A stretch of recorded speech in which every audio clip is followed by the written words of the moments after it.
Hello friends, कैसे हैं आप सब। स्वागत है आपका यूपीएससी एट होम प्रविष्या के यूट्यूब प्लेटफॉर्म पे।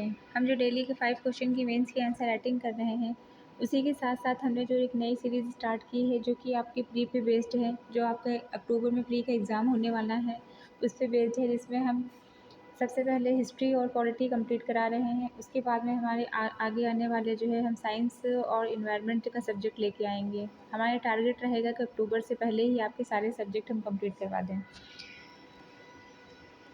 तो आज का जो टॉपिक क्या है, मुग़ल साम्राज्य का पतन, इसको हम देखेंगे डिटेल में। और इसके पहले हमको आपको ये भी बताना है कि जिस किसी ने जो है स्पेक्ट्रम की जो सीरीज़ हमारी चल रही है उसको नहीं देखा है तो वो हमारी प्लेलिस्ट में जाकर उसको देख सकते हैं। वहाँ पर डिटेल में सबसे पहले जो है चैप्टर कंप्लीट करवाते हैं, फिर उस चैप्टर से रिलेटेड जितने भी प्री में या मेंस में क्वेश्चन आपके बन सकते हैं वो हम पूरा डिटेल में कंप्लीट करवाते हैं। इस सीरीज़ का जो है क्वेश्चन देखेंगे। क्वेश्चन क्या है, फ्रांसीसी ईस्ट इंडिया कंपनी के संदर्भ में निम्नलिखित में से कौन सा कथन सही है। क्वेश्चन क्या पूछा गया है, फ्रांसीसी ईस्ट इंडिया कंपनी के संबंध में निम्नलिखित में से कौन सा कथन सही है। इसके अंतर्गत जो है पहला पॉइंट क्या है, फ्रांसीसी ईस्ट इंडिया कंपनी की स्थापना 1664 में हुई थी। भारत में प्रथम फ्रांसीसी फैक्ट्री पौंडीचेरी में स्थापित की गई। तो इसके अंतर्गत जो है पहला जो पॉइंट है वो सही है कि लुई 14वें के मंत्री कॉलबर्ट के द्वारा 1664 में फ्रांसीसी ईस्ट इंडिया कंपनी की स्थापना की गई, जिसे कंपनी देश इंडिस ओरिएंटलेस कहा जाता है। भारत में प्रथम फ्रांसीसी फैक्ट्री 1668 में सूरत में खोली गई। तो ये जिससे दूसरा क्वेश्चन क्या बन सकता है कि भारत में जो प्रथम फ्रांसीसी फैक्ट्री है वो कहाँ पे खोली गई है, वह जो है सूरत में खोली गई है। कब जो है 1668 में। दूसरा क्वेश्चन क्या है, महारानी एलिजाबेथ ने ईस्ट इंडिया कंपनी को पूर्व में व्यापार करने हेतु राजकीय अध्यादेश कब जारी किया था। तो ये जारी किया था 31 दिसंबर 1600 को। महारानी एलिजाबेथ ने एक ईस्ट इंडिया कंपनी को पूर्व में व्यापार करने हेतु राजकीय अध्यादेश 31 दिसंबर 1600 को जारी किया था। कंपनी ने सबसे पहले व्यापार की शुरुआत मसाले वाले द्वीपों से की। 1608 ईस्वी में उसका पहला व्यापारिक पोत सूरत पहुंचा। नेक्स्ट क्वेश्चन हम देखेंगे, निम्नलिखित में से जो है किसने 1765 में ईस्ट इंडिया कंपनी को दीवानी के अधिकार प्रदान किए हैं। तो किसने, मुगल बादशाह शाह आलम द्वितीय ने। इलाहाबाद की प्रथम संधि 12 अगस्त 1765 में हुई थी। इस संधि द्वारा मुगल सम्राट शाह आलम द्वितीय ने बंगाल, बिहार, उड़ीसा की दीवानी कंपनी को दे दी। इलाहाबाद की दूसरी संधि 16 अगस्त 1765 को अवध के नवाब शुजाउद्दौला और क्लाइव के बीच में, यह जो है दूसरी संधि किसके बीच में हुई है, अवध के नवाब शुजाउद्दौला और क्लाइव के बीच में हुई। कब हुई, 16 अगस्त 1765 में। नेक्स्ट क्वेश्चन क्या है, भारत में प्रथम पुर्तगाली गवर्नर कौन है। अल्मीडा है। भारत में व्यापार करने के उद्देश्य से आने वाली यूरोपीय कंपनियों में प्रथम पुर्तगाली थी। 1498 में वास्को डी गामा भारत पहुंचने वाला प्रथम पुर्तगीज था। भारत में प्रथम पुर्तगाली गवर्नर फ्रांसिस्को दी अल्मीडा 1505 से 1509 तक था। फिर पेड्रो केब्राल भारत आने वाला दूसरा पुर्तगाली था। अल्बुकर्क को 1509 में भारत में पुर्तगाली साम्राज्य का गवर्नर नियुक्त किया गया। तो डायरेक्ट ये क्वेश्चन बन सकता है कि किसको जो है 1509 में भारत में पुर्तगाली वायसराय पुर्तगाली साम्राज्य का गवर्नर नियुक्त किया गया, तो किसको, अल्बुकर्क को। नेक्स्ट क्वेश्चन है कि मुगल साम्राज्य के पतन के लिए जागीर संकट के सिद्धांत को प्रतिपादित करने वाला कौन था। तो ये कौन थे, ये सतीश चंद्र थे। मुगल साम्राज्य के पतन के लिए जागीर संकट को प्रतिपादित करने वाले प्रथम इतिहासकार सतीश चंद्र थे। इतिहासकार सतीश चंद्र के अनुसार मुगल साम्राज्य के विघटन की जड़ें उस मध्ययुगीन अर्थव्यवस्था में मिलती हैं जिसमें व्यापार, उद्योग, वैज्ञानिक विकास की गतिहीनता थी। बढ़ते हुए वित्तीय संकट में जिसने जागीरदारी संकट का रूप धारण कर लिया, जिसका राज्य के प्रत्येक क्षेत्र में प्रभाव स्पष्ट था, मुगल साम्राज्य के पतन का मुख्य कारण बना। नेक्स्ट हम देखेंगे, निम्नलिखित में से किस मुगल सम्राट ने राजा राम मोहन राय को अपने दूत के रूप में लंदन भेजा। किसको, अकबर द्वितीय। मुगल सम्राट अकबर द्वितीय ने सन 1830 में राजा राम मोहन राय को अपने दूत के रूप में ब्रिटिश सम्राट विलियम चतुर्थ के दरबार में लंदन भेजा था। यह शाह आलम द्वितीय का पुत्र एवं अंग्रेज़ों का पेंशनर था। राजा राम मोहन राय ने 1803 से 1804 14 तक ईस्ट इंडिया कंपनी के अधीन कार्य भी किया। इंग्लैंड में राजा राम मोहन राय ब्रिटिश सरकार के समक्ष मुगल बादशाह को दी जाने वाली पेंशन की अपर्याप्त राशि के संदर्भ में अपना पक्ष प्रस्तुत किया। अकबर द्वितीय ने ही राजा राम मोहन राय को राजा की उपाधि दी थी। तो डायरेक्ट क्वेश्चन पूछा जा सकता है कि जो है राजा राम मोहन राय को राजा की उपाधि किसने दी थी, तो यह जो है अकबर द्वितीय ने दी थी। नेक्स्ट क्वेश्चन हम देखेंगे, निम्नलिखित कथनों में से कौन बहादुर शाह जफर के बारे में सही नहीं है। यह बिना साम्राज्य का सम्राट था। दूसरा क्या है, इब्राहिम जौक और असद उल्लाह खां गालिब उसके कविता के शिक्षक थे। हसन अस्करी और उसके आध्यात्मिक निदेशक थे। वह 1 लाख रुपये से कम प्रतिमाह ईस्ट इंडिया कंपनी से पेंशन के रूप में प्राप्त करता था। तो ये जो है क्या है, गलत है पॉइंट। नेक्स्ट हम देखेंगे, निम्नलिखित में से किस मुगल बादशाह को शाह आलम द्वितीय की उपाधि दी गई। अजीजुद्दीन को जो है शाह आलम द्वितीय की उपाधि दी गई है। जहांदर शाह के द्वितीय पुत्र अजीजुद्दीन ने बादशाह बनने के पर आलमगीर द्वितीय की उपाधि धारण की। इसे वजीर इमाद उल मुल्क ने अहमद शाह के स्थान पर बादशाह की गद्दी पर बैठाया। उसका शासनकाल 1754 ईस्वी से 1759 ईस्वी तक था। उसका सारा जीवन जेल में बीता था, अतः उसे न तो युद्ध का अनुभव था और न ही व्यवस्था का। वह इतिहास पुस्तकें पढ़ने का शौकीन था। अपने 5 वर्ष के अल्प शासन काल में यह अपने वजीर इमाम उल मुल्क के हाथ का खिलौना बन गया। नेक्स्ट क्वेश्चन हम देखेंगे, जहांदर शाह राज सिंहासन पर बैठा मरणोपरांत किसके जो है बहादुर शाह प्रथम के। बहादुर शाह प्रथम शाह आलम जो है, जिसे शाह आलम के नाम से भी जानते हैं, की मृत्यु के बाद उसके 4 पुत्रों में मुइजुद्दीन, जहादर शाह और अजीब उल शान रफ़ी उस शान जहान शान के बीच उत्तराधिकार हेतु युद्ध हुआ, किंतु जुल्फ़िकार खान की सहायता से जहादर शाह विजयी हुआ और राज सिंहासन पर बैठा। राज्यारोहण के समय उसकी जो अवस्था थी वह 51 वर्ष की थी। सम्राट बनने के बाद उसने जुल्फ़िकार खान को अपना प्रधानमंत्री नियुक्त किया। नेक्स्ट क्वेश्चन हम देखेंगे, निम्नलिखित में से किस औरंगजेब के उत्तराधिकारी का शासन सबसे कम था। किसका था, जहादर शाह का। नेक्स्ट क्वेश्चन क्या है, निम्नलिखित में से किस शासक ने उर्दू को राजकीय संरक्षण प्रदान किया। उर्दू को राजकीय संरक्षण प्रदान किया मोहम्मद शाह ने। दूसरा जो टॉपिक है वो क्या है, यूरोपीय कंपनियों का आगमन। इसके अंतर्गत जो पहला क्वेश्चन है वो क्या है, किस यूरोपीय समुदाय ने भारत के साथ प्रथम व्यापारिक संबंध स्थापित किए थे। पुर्तगाली ने। भारत के साथ सबसे पहली बार संबंध किसने स्थापित किए थे, पुर्तगाली ने। 15वीं शताब्दी के उत्तरार्ध 17वीं शताब्दी के पूर्वार्ध तक भारत में अनेक विदेशी व्यापारी व्यापार के बहाने प्रवेश किए। इनमें से निम्न यूरोपीय देश सम्मिलित थे: पुर्तगाली, डच, अंग्रेज, डेनिश और फ्रांसीसी। भारत के साथ व्यापार के लिए नया मार्ग समुद्र से खोजने का श्रेय पुर्तगालियों को जाता है। जुलाई 1497 में पुर्तगाली नाविक वास्को डी गामा ने लिस्बन से यात्रा शुरू की और केप ऑफ गुड होप होते हुए भारत के समुद्र तटीय नगर कालीकट में 20 मई 1498 ईस्वी को समाप्त की। नेक्स्ट क्या है, उस शासक का नाम बताइए जिसने वास्को डी गामा को कालीकट में स्वागत किया था। कौन था, जमोरिन था। मई 1498 में प्रथम पुर्तगाली वास्को डी गामा अब्दुल मजीद नामक गुजराती पथ प्रदर्शक की मदद से कालीकट, जो कि केरल के तट पर स्थित है, पहुंचा, जहां हिंदू शासक जमोरिन ने उसका स्वागत किया, किंतु वहां बसे अरब व्यापारियों ने इसका विरोध किया था। नेक्स्ट क्या है, भारत में पुर्तगाली शक्ति का वास्तविक संस्थापक कौन है, अल्बुकर्क है। नेक्स्ट क्वेश्चन हम देखेंगे, 1503 में पुर्तगालियों ने भारत में अपना पहला किला कहाँ बनाया था, तो पहला किला बनाया था कोचीन में। नेक्स्ट क्वेश्चन क्या है, निम्नलिखित में से कौन सा भारत आने वाला पुर्तगाल यात्री नहीं था। इसके अंतर्गत जो है पीटर मुंडी जो है इसके अंतर्गत नहीं शामिल है। नेक्स्ट क्या है, बंगाल की निम्नलिखित फैक्ट्रियों में से एक जो पुर्तगाली के द्वारा स्थापित की गई थी वह कौन सी थी, हुगली थी।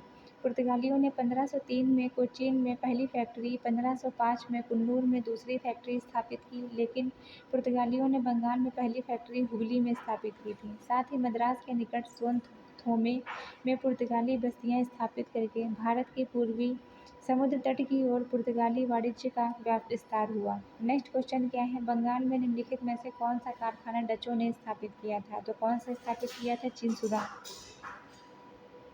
नेक्स्ट क्वेश्चन क्या है, निम्नलिखित यूरोपीय व्यापारी कंपनियों में से सूरत में सर्वप्रथम कारखाना स्थापित किया किसने, अंग्रेजों ने। यूरोपीय व्यापारी कंपनियों के द्वारा सूरत में सर्वप्रथम कारखाना अंग्रेजों के द्वारा 1613 में स्थापित किया गया। नेक्स्ट क्वेश्चन क्या है, ईस्ट इंडिया कंपनी के निर्माण के समय इंग्लैंड का शासक कौन था? तो कौन था? एलिजाबेथ प्रथम। ईस्ट इंडिया कंपनी के निर्माण के समय इंग्लैंड की महारानी एलिजाबेथ प्रथम थी। 1599 ईस्वी में स्थापित कंपनी, जिसका नाम governor and company of merchant of London trading in the two the east Indies को महारानी 31 दिसंबर 1600 ईस्वी में एक आज्ञा पत्र के द्वारा 15 वर्षों के लिए पूर्वी देशों के साथ व्यापार करने का एकाधिकार प्रदान किया। नेक्स्ट क्वेश्चन क्या है, फोर्ट सेंट जॉर्ज भारत के किस राज्य में स्थित है? तो ये कहाँ पे स्थित है? तमिलनाडु में। फोर्ट सेंट जॉर्ज दक्षिण भारत के तमिलनाडु राज्य में स्थित है। सन 1639 में फ्रांसिस डे ने चंद्रगिरी के राजा से मद्रास को पट्टे पर लिया था। वहाँ एक किलाबंद कोठी बनाई। इस किलेबंद कोठी का नाम फोर्ट सेंट जॉर्ज पड़ा। नेक्स्ट क्वेश्चन है, निम्नलिखित में से जिस एक शासक ने ईस्ट इंडिया कंपनी को दीवानी प्रदान की थी वह कौन था? शाह आलम द्वितीय था। मुगल बादशाह शाह आलम द्वितीय ने ईस्ट इंडिया कंपनी को बंगाल, बिहार, उड़ीसा की दीवानी प्रदान की और 12 अगस्त 1765 को गवर्नर क्लाइव ने मुगल बादशाह शाह आलम द्वितीय से इलाहाबाद की प्रथम संधि की। इस संधि के अनुसार मुगल बादशाह ने कंपनी को बंगाल, बिहार, उड़ीसा की दीवानी प्रदान की। बदले में कंपनी ने मुगल बादशाह को 26 लाख रुपए वार्षिक देना स्वीकार किया। नेक्स्ट क्वेश्चन हम देखेंगे, भारत में ईस्ट इंडिया कंपनी की सफलता का राज क्या था? भारत में जो है राष्ट्रीय भावना की कमी थी। ये सारे फैक्ट आपका जो है मेंस के लिए बहुत ज़्यादा इंपॉर्टेंट है। इसके अंतर्गत क्या है कि भारत में राष्ट्रीय भावना की कमी थी। दूसरा पॉइंट क्या है, कंपनी की सेना पश्चिमी प्रशिक्षण मिला था तथा उसके पास आधुनिक हथियार थे। थर्ड पॉइंट है, भारतीय सैनिकों में राष्ट्रीय भावना का अभाव था, जिसके फलस्वरूप कोई भी उन्हें अच्छा वेतन दे अपनी सेवा में लगा सकता था। उपयुक्त सभी 1999 में स्थापित company the government and company of merchants London trading in the two east Indies east India company की भारत में सफलता के राज थे भारतीयों में राष्ट्रीय भावना की कमी, जिसके कारण अच्छे वेतन व सुविधा के बदले किसी भी सेवा को तैयार थे। साथ ही ब्रिटिश शासन आधुनिक प्रशिक्षण व हथियारों से लैस थी। मजबूत नौसेना भी भारत की कंपनी की सफलता का कारण थी। नेक्स्ट क्वेश्चन हम देखेंगे, प्रारंभ में ब्रिटिश ईस्ट इंडिया कंपनी का लक्ष्य क्या था? व्यापार था, भू राजस्व नहीं। व्यापार था, भूभाग नहीं। वर्ष 1600 में ब्रिटेन की जो महारानी थी वह एलिजाबेथ टेलर प्रथम ने ईस्ट इंडिया कंपनी को पूर्व के साथ व्यापार करने के लिए 15 वर्षों का एकाधिकार पत्र चार्टर प्रदान किया। कंपनी का प्रारंभिक उद्देश्य था भूभाग नहीं बल्कि व्यापार था। 1609 में सम्राट जेम्स प्रथम ने कंपनी के व्यापारिक एकाधिकार को कुछ शर्तों के साथ निश्चित काल के लिए बढ़ा दिया। नेक्स्ट क्वेश्चन क्या है, निम्नलिखित में से कौन सा स्थान ईस्ट इंडिया कंपनी के शासनकाल में प्रमुख औद्योगिक केंद्र नहीं था? तो कौन सा है? इलाहाबाद और ग्वालियर। इलाहाबाद और ग्वालियर औद्योगिक केंद्र नहीं था, ये राजनीतिक केंद्र थे। ईस्ट इंडिया कंपनी के शासनकाल में कुछ प्रमुख औद्योगिक केंद्र मुंबई, अहमदाबाद, लखनऊ, हुगली, बनारस, पूना, नागपुर, नासिक, मुर्शिदाबाद और कलकत्ता थे।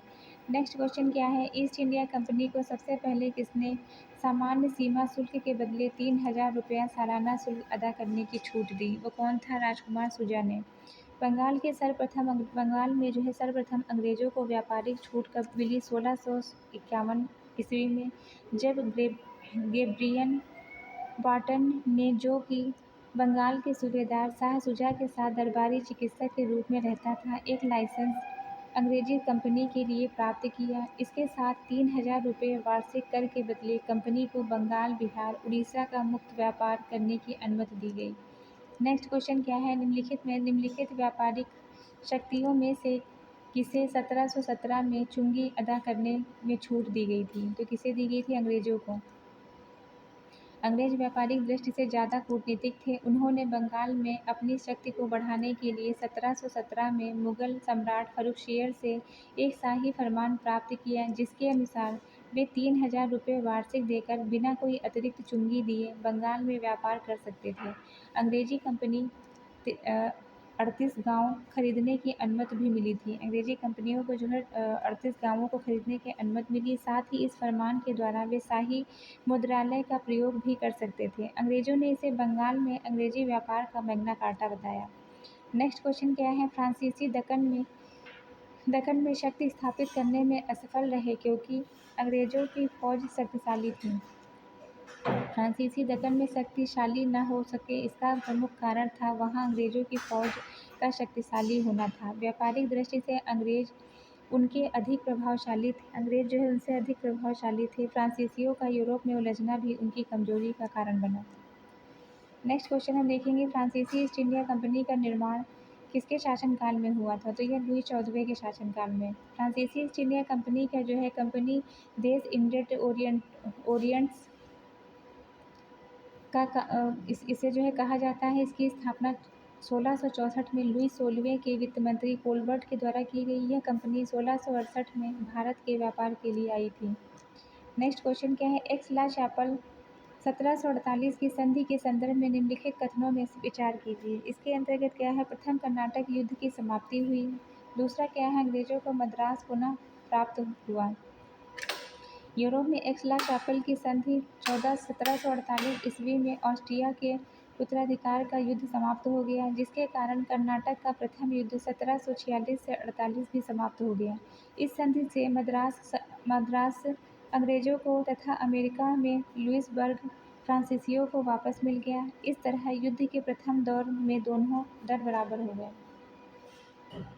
नेक्स्ट क्वेश्चन क्या है, वांडीवास के युद्ध 1760 में ये जो है इसके अंतर्गत क्या हुआ था, ब्रिटेन ने फ्रेंच को हराया था। अंग्रेजी और फ्रांसीसियों के बीच 1760 में वांडीवास का नामक निर्णायक लड़ाई लड़ी गई, जिसमें फ्रांसीसियों की पराजय हुई। नेक्स्ट क्वेश्चन क्या है, निम्नलिखित में से इसके अंतर्गत जो है कथन है कि भारत में फ्रांसीसी कंपनी असफल हो गई। कारण है कि फ्रांसीसी कंपनी में संरचनात्मक कमजोरियां थीं। तो कथन और कारण दोनों सही हैं। कथन कारण की सही व्याख्या करता कारण जो है कथन की सही व्याख्या करता है। नेक्स्ट क्या है, लंदन में ब्रिटिश ईस्ट इंडिया कंपनी के गठन के समय भारत का निम्नलिखित में से कौन सा बादशाह था? भारत में जो है बादशाह था अकबर। 1599 में मिल्टन हॉल नामक ब्रिटिश यात्री थल मार्ग से आया और 1599 में ईस्ट इंग्लैंड में एक मर्चेंट एडवेंचर्स नामक दल ने अंग्रेजी ईस्ट इंडिया कंपनी अथवा the governor of company of merchants of trading in the two the east Indies की स्थापना की। इस समय भारत में मुगल बादशाह जो है कौन था? अकबर का शासन था इस समय। नेक्स्ट क्वेश्चन है, निम्नलिखित यूरोपीय शक्तियों में से भारतीय व्यापार में समय समय पर प्रवेश किया था? तो इसके अंतर्गत सबसे पहले कौन आए थे? पुर्तगाली आए थे। फिर उसके बाद में कौन आए थे? डच आए थे। फिर अंग्रेज आए थे। फिर फ्रांसीसी आए थे। तो इसका क्रम क्या है? पुर्तगाली है, डच है, अंग्रेज है, डेन है, फिर क्या है? फ्रांसीसी है। नेक्स्ट क्वेश्चन हम देखेंगे, भारत में ब्रिटिश शासन के आरंभ में तुर्कीकृत फैक्ट्री का प्रयोजन किसकी रक्षा करना था? तो इसके अंतर्गत जो है क्या है, यूरोप को भेजने हेतु संग्रहित माल और गोदाम की रक्षा करना था। नेक्स्ट क्वेश्चन क्या है, 18वीं शताब्दी के अंत तक भारत के किस भाग में यूरोपीय ईसाई मिशनरीज अधिक सक्रिय थी? बंगाल और असम में। वर्ष 1813 के चार्टर एक्ट से भारत में ईसाई मिशनरियों को प्रवेश की छूट मिल गई। अंग्रेज उपनिवेशवादियों तथा जो है उनकी मदद से ब्रिटिश मिशनरियों ने भारतवासियों के धर्म संस्कृति पर तेजी से प्रहार किया। वे मुख्यतः बंगाल एवं असम में अधिक सक्रिय थे। नेक्स्ट क्वेश्चन क्या है, भारत में मुद्रालय लाने वाले निम्नलिखित में से कौन प्रथम थे? तो कौन थे? पुर्तगाली। भारत में मुद्रालय लाने वाले प्रथम पुर्तगाली थे। इन्होंने गोवा में प्रथम मुद्रालय स्थापित किया। प्रारंभ में ये बाइबल ग्रंथ की प्रतियां छापते थे। भारत का पहला समाचार पत्र बंगाल गजट था। नेक्स्ट क्वेश्चन हम देखेंगे, सुप्रसिद्ध उर्दू शायर मिर्जा गालिब का मूल निवासी कहाँ के थे? ये आगरा के निवासी थे। असम में सर्वप्रथम चाय कंपनी की स्थापना कब की गई? यह 1839 में की गई। द असम कंपनी भारत की सबसे पुरानी व्यावसायिक चाय कंपनी है। इसकी स्थापना 1839 में 5 लाख की पूंजी के साथ असम में की गई। नेक्स्ट क्या है, नेक्स्ट हम इसको देखेंगे, सुमेलित जो है करना है। पुडुचेरी जो है फ्रेंच, गोवा पुर्तगीज, ट्रांकेबार डेविस डेनिश और जो है क्या मद्रास क्या है डच है। नेक्स्ट चैप्टर क्या है, स्वायत्त राज्यों का उदय, अवध, मैसूर, पंजाब और बंगाल। अवध को देखेंगे सबसे पहले। सफदरजंग के पश्चात निम्न में से कौन सा एक अवध के नवाब बने, तो कौन बने, शुजाउद्दौला। 1754 में सफदरजंग की मृत्यु के बाद शुजाउद्दौला को फैजाबाद की नवाबी मिली थी। वह पीढ़ी का तीसरा नवाब था जो फैजाबाद रहा। इसके बाद के नवाबों ने लखनऊ को अपनी राजधानी बनाया। शुजाउद्दौला सही मायनों में पहला नवाब था जिसने नवाबी तहजीब को साकार किया। नेक्स्ट क्वेश्चन क्या है, नेक्स्ट क्वेश्चन है निम्नलिखित में से कौन सी अवध के नवाबों की प्रथम राजधानी बनी है, तो कौन सी राजधानी थी, फैजाबाद थी। फैजाबाद अवध के नवाबों की पहली राजधानी थी। अवध के स्वतंत्र राज्य की स्थापना सआदत खां बुरहान उल मुल्क ने की थी। डायरेक्ट जो है पूछा जा सकता है कि जो है शहादत खां का जो है नाम क्या है, इनका नाम है बुरहान उल मुल्क। यह मुगल बादशाह मोहम्मद शाह रंगीला के दरबार में ईरानी गुट का नेता था। शहादत खां के बाद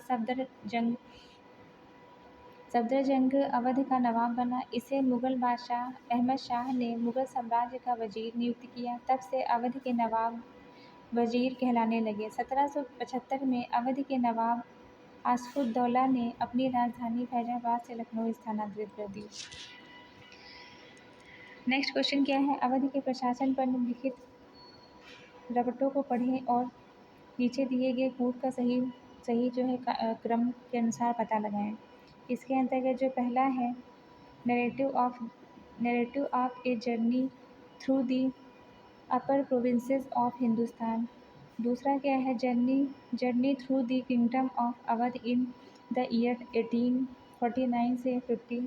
थर्ड क्या है, आउटरम रिपोर्ट। ये तीनों जो है क्रम सही हैं। नेक्स्ट क्या है, निम्नलिखित में से कौन सा भारतीय राज्य अंग्रेजों के लिए दुधारू गाय था, तो कौन सा है, अवध। भारतीय राज्य अवध अंग्रेजों के लिए दुधारू गाय था। यह अवध का बफर स्टेट राज्य था जिसका अंग्रेजों ने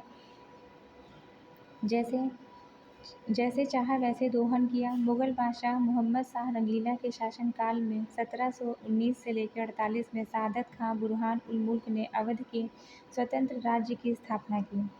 नेक्स्ट है, अहमद शाह ने 1748 में सफदरजंग को किस पद से नियुक्त किया था, तो साम्राज्य का जो है वजीर। अहमद शाह ने 1748 में सफदरजंग को साम्राज्य का जो है वजीर नियुक्त किया था। इस कारण उसके उत्तराधिकारी नवाब वजीर कहलाने लगे। नेक्स्ट हम देखेंगे मैसूर के बारे में। निम्नलिखित में से किसने 1755 में डिटिगुल मैसूर में एक आधुनिक शस्त्रागार की स्थापना की थी, तो किसने की थी, हैदर अली ने। हैदर अली दक्षिण भारतीय मैसूर राज्य के सुल्तान थे। इनके बचपन का नाम हैदर नाइक था। किसके बचपन का नाम हैदर नाइक था, हैदर अली के जो है बचपन का नाम था हैदर नाइक।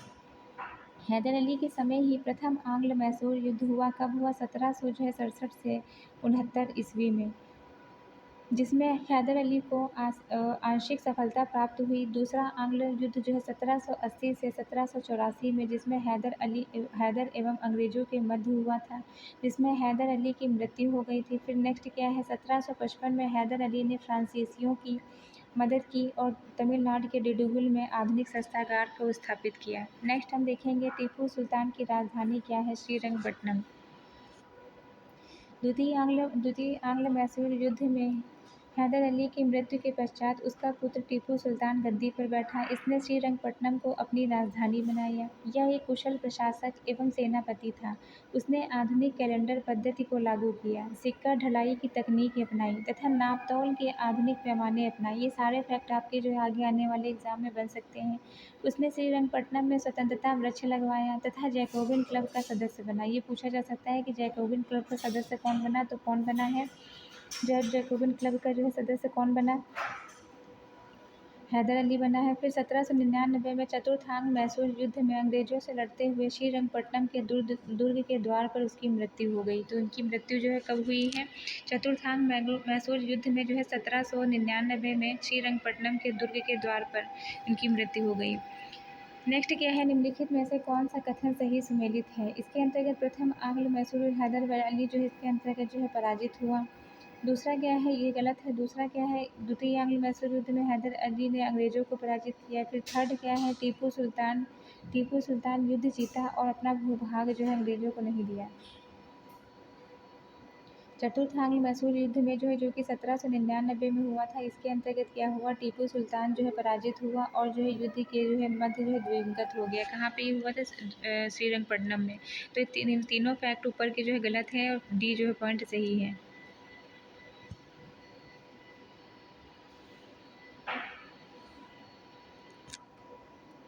चतुर्थ आंग्ल मैसूर युद्ध वेलिजली और टीपू सुल्तान के मध्य 1799 में लड़ा गया था, जिसमें टीपू की पराजय हुई और वह श्रीरंगपट्टनम के दुर्ग पर लड़ता हुआ मारा गया। प्रथम आंग्ल मैसूर युद्ध 1767 से 1769 ईस्वी में अंग्रेजों व हैदर अली के मध्य में हुआ था, जिसमें 4 अप्रैल 1769 को हैदर अली की शर्तों पर अंग्रेजों को व्यवस्था से मद्रास की संधि करनी पड़ी। पहला जो युद्ध हुआ था उसके दौरान कौन सी संधि करनी पड़ी थी? वह जो 1767 से लेकर 1769 में हुआ था, इसका मैचिंग पूछा जा सकता है। और प्रथम आंग्ल मैसूर युद्ध में कौन सी संधि करनी पड़ी थी? इसके अंतर्गत जो है मद्रास की संधि करनी पड़ी थी। नेक्स्ट हम देखेंगे द्वितीय आंग्ल मैसूर युद्ध, जो कि 1780 से 1784 के मध्य में हुआ था। इस दौरान जो है पोर्टो नोवा के युद्ध में हैदर अली पराजित हुआ और 7 दिसंबर 1782 को जो है उसकी मृत्यु 7 दिसंबर 1782 को उसकी मृत्यु हो गई। वर्ष जो है 1784 में हैदर अली के पुत्र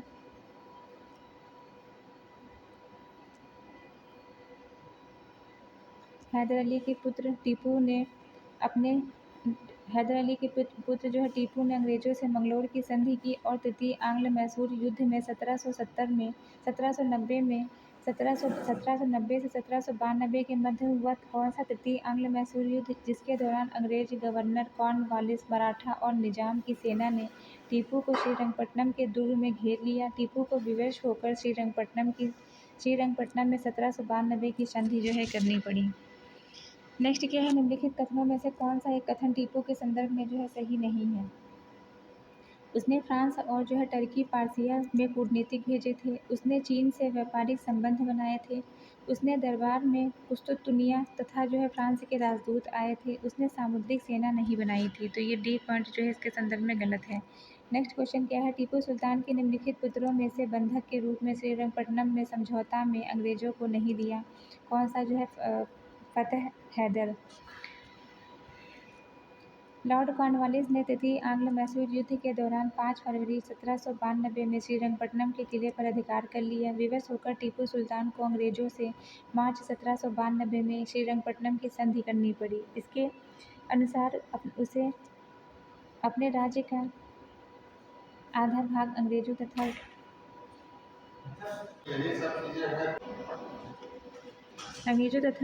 उनके साथियों को देना पड़ा। इसके अंतर्गत अंग्रेजों को 12 डिडगुल तथा मालाबार मिला तथा मराठों को तुंगभद्रा नदी के उत्तर का भाग मिला और निजाम को पेन्नौर तथा कृष्णा नदी के बीच का भाग मिला। टीपू को 3 करोड़ रुपए क्षतिपूर्ति के रूप में देना पड़ा। जब तक टीपू रुपया अदा नहीं करता तब तक उसके 2 पुत्र अब्दुल खालिक और मुइजुद्दीन को अंग्रेजों के कैद में रहना था।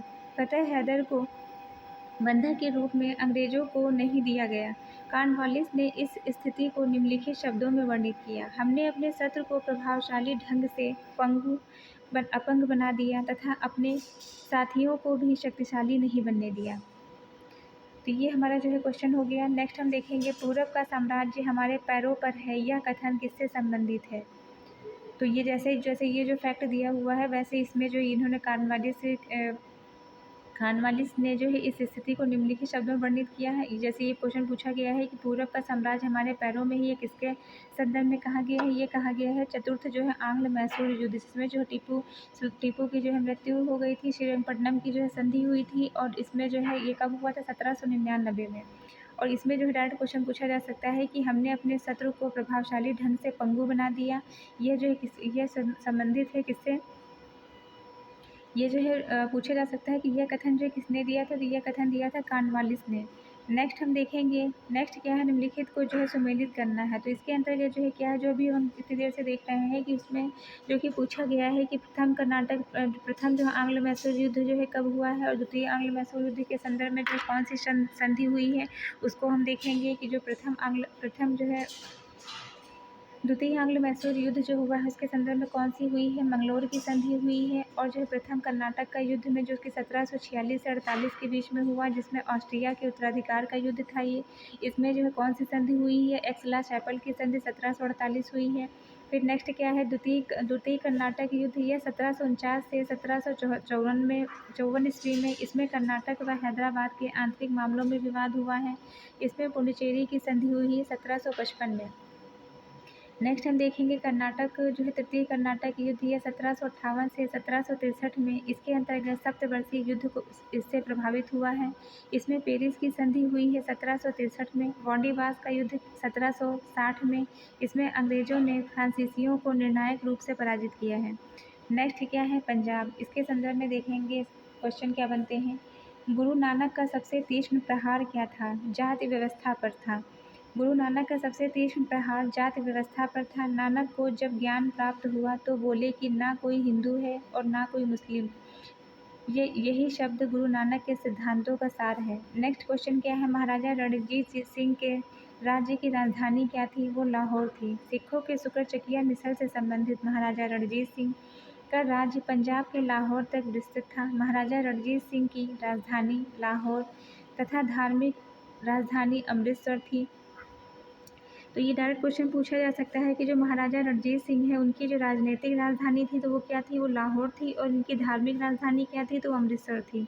जून 1839 में महाराजा रणजीत सिंह की मृत्यु के पश्चात 1845 से 46 में महाराजा रणजीत सिंह, महाराजा दिलीप सिंह तथा अंग्रेज गवर्नर जनरल लॉर्ड हार्डिंग की सेनाओं के बीच प्रथम आंग्ल सिख युद्ध हुआ। सन 1848 से 1849 में लॉर्ड डलहौजी के समय द्वितीय आंग्ल सिख युद्ध हुआ।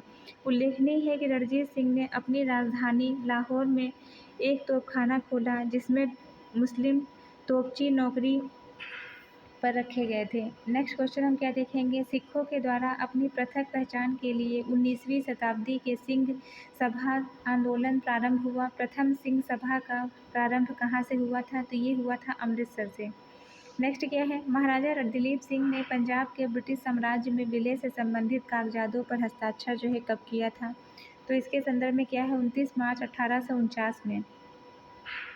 नेक्स्ट क्वेश्चन है विश्व प्रसिद्ध कोहिनूर हीरा रणजीत सिंह को किससे प्राप्त हुआ था? तो ये रणजीत सिंह को जो है प्राप्त हुआ था किससे? शाह शुजा से। नेक्स्ट क्वेश्चन क्या है? निम्नलिखित में से किसने कहा था कि ईश्वर की इच्छा थी कि मैं सब धर्मों को एक निगाह से देखूं, इसलिए उसने मेरी दूसरी आंख की रोशनी ले ली? तो ये कहा था महाराजा जो है रणजीत सिंह ने।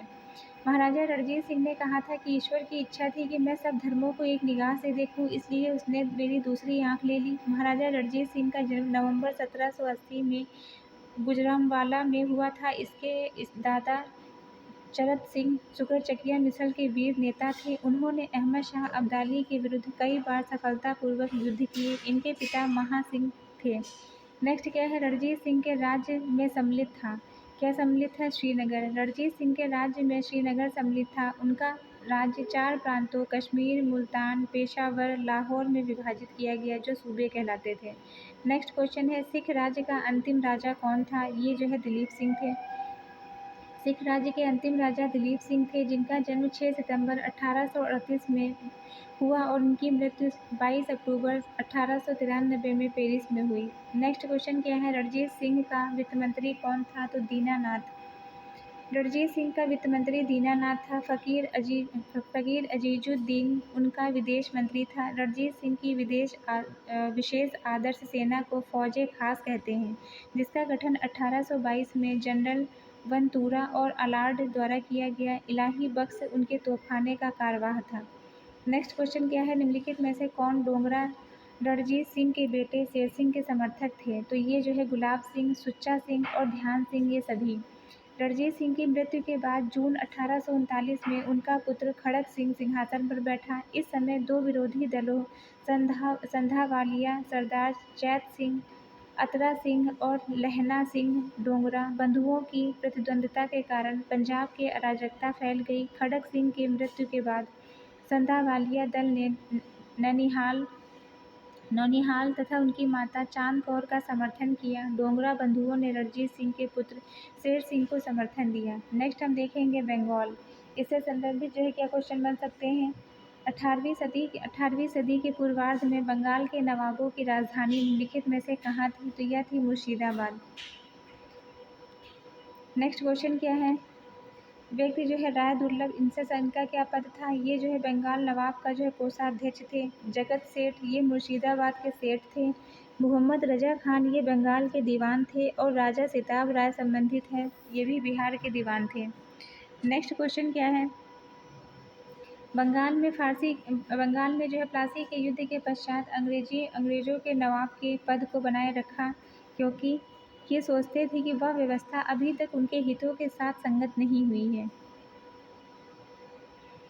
23 जून 1757 के प्लासी के युद्ध की विजय के उपरांत बंगाल पूर्णतया अंग्रेजों के अधीन था, परंतु तत्कालिक राजनीतिक और प्रशासनिक परिस्थितियों के कारण वे कंपनी के पास पर्याप्त प्रशासनिक तंत्र का अभाव होना, जिससे वे निजामत के कार्य को कर सकें, सीधे उत्तरदायित्व नहीं स्वीकारना चाहते थे। अतः उन्होंने मीर जाफर को अपना कठपुतली बनाकर बंगाल की नवाबी प्रदान कर दी और बंगाल का हर संभव तरीके से शोषण किया, जिन्हें इतिहासकारों ने बंगाल की लूट की संज्ञा दी। अगर निजामत स्वयं लेकर शोषण करते तो जनता के प्रति स्वयं जिम्मेदार होते। बहुत संभव था कि उनको विद्रोह का भी सामना करना पड़ता। इतिहासकार पार्सिबल स्पीयर इसे खुली और निर्लज्जतापूर्ण लूटपाट का युग बताते हैं।